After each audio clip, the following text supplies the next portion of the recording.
Aprobado na ng Interagency Task Force ang bagong resolusyon para mas matutukan ang kampanya kontra COVID-19 sa bansa.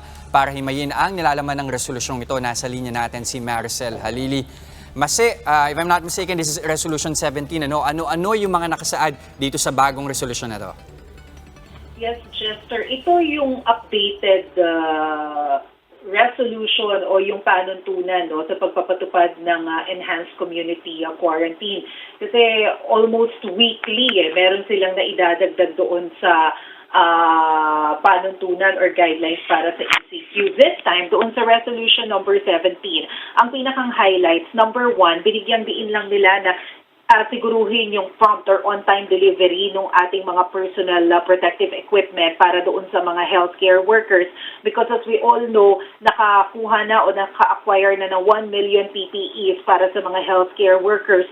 So, importanteng masiguro nila yung maayos na distribution. Isa pa doon sa ipinunto kanina, itinalaga nila yung Department of Transportation para tumukoy ng mga maritime vessels na pwedeng mag-serve as floating quarantine centers, especially para doon sa ating mga seafarers.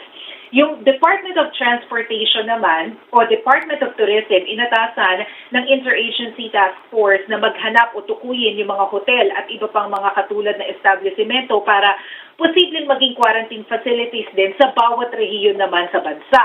Habang ang DPWH, katuwang yung ilang mga private sector, kailangan nilang i-convert yung PICC, World Trade Center, Rizal Memorial Sports Complex at saka yung iba pang mga katulad na facilities kung kinakailangan, gagawin din nating mga quarantine facilities especially para dun sa mga PUI at PUM para hindi sila magkahalo-halo.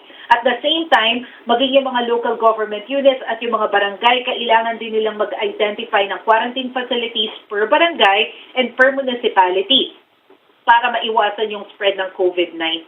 Yung DILG, katuwang yung Technical Working Group at yung DOH, yung mag-identify naman ng mga personnel na tatao dito sa mga matutukoy na quarantine facilities na ito. Isinama na rin ng IATF yung Philippine Postal Corporation para matiyak yung prompt delivery ng mga services. Dahil ngayon medyo nagkakaproblema pa tayo doon sa pag-deliver ng mga supply. Aprobado din ng Interagency Task Force yung rekomendasyon ng Department of Agriculture para mag-import tayo ng nasa 300,000 metric tons ng bigas bilang contingency. Ngayong ipinapatupad yung ECQ. And bukod dito, kailangan din daw maglatag ng mga decision tool para lang ma-manage natin yung mga overseas Filipino workers na kinakailangang i-repatriate mula doon sa mga bansang pinagtatrabahuhan nila. Chester? Okay, Masay, I was also going through the resolution earlier. Isa dun sa mga striking provisions doon sa resolution number 17 is yung regarding sa extension or non-extension ng enhanced community quarantine. Ano ba exactly yung nilalaman nito? Especially now, you have a number of models locally and overseas indicating na beyond the period of the ECQ here, at least in Metro Manila, mukhang magpipik pa raw ito by April and then subside pa by June. And then nationwide, they're expecting it to peak June pa and then subside by October. So ano exactly ba yung sinasabi ng resolusyon regarding sa pag-extend or expansion perhaps ng community quarantine? Jester, ang sinasabi ng resolution, ibinibigay nila yung mandato sa Technical Working Group or sa Department of Health mismo para i-finalize yung parameters. Itong parameters na ito yung magiging basehan nila sa pagdedesisyon ng eventual lifting of the enhanced community quarantine in Luzon or kung kailangan ba ng extension or ng expansion nitong sinasabi na ECQ. Dahil yung DOH lang naman daw talaga yung makakapag-identify whether kailangan pa natin ng ECQ or hindi na. Ngayon, ang sinasabi kasi pagka binasa natin yung mga social media, ang dami-daming kumakalat na by April 1 or by March 31, start na yung local or total lockdown, including yung mga banks at saka yung mga supermarkets. Ito yung paulit-ulit din na sinasabi ng Interagency Task Force na fake news. Hindi raw totoo yung sinasabi na magkakaroon ng lockdown for the next 60 days dahil ang malinaw lang na ginagawa nating batayan sa pagdedesisyon if there's a need for lockdown, siyensya, yung science, yung basis natin, ano ba yung trend na natin ng COVID-19.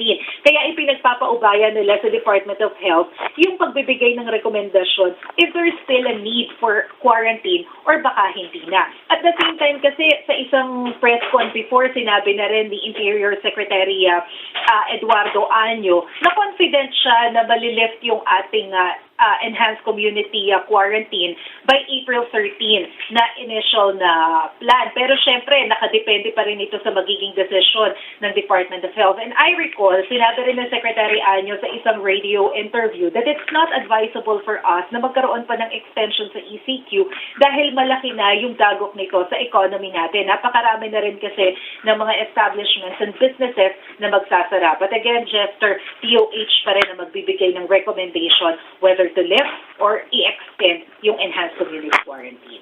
Like what you said, science pa rin ang magdidikta whether or not i-extend natin yung ECQ, or at least ng IATF yung ECQ. Now, mas linawin lang natin, sino-sino ba yung makikinabang doon sa 200 billion pesos na pondong inilaan para sa COVID-19? Kanina, Jester, natanong din yan sa IATF spokesperson kay Cabinet Secretary Carlo Nograles. Ang sinasabi niya na initially, meron na daw hawak ang DSWD na mga listahan ng mga pinakamahihirap na pamilya at ito yung gagawin nating batayan doon sa pamamahagi ng 5,000 to 8,000 pesos na ayuda para doon sa mga pamilyang apektado nitong pinapatupad na enhanced community quarantine. But at the same time, nagpapagawa rin sila ng listahan sa bawat barangay kung sino pa yung mga pamilya na mahihirap na apektado nitong ECQ. Ngayon, sa unang round, ang gagawin nilang basis daw sa pamamahagi nitong 200 billion pesos yung mga nasa listahan ng DSWD. And then sa susunod na round, isasaalang-alang na yung mga naiwan base doon sa listahan ng barangay. But basically, ang priority nila dito yung mga low-income families. Alright, maraming salamat, Maricel Halili.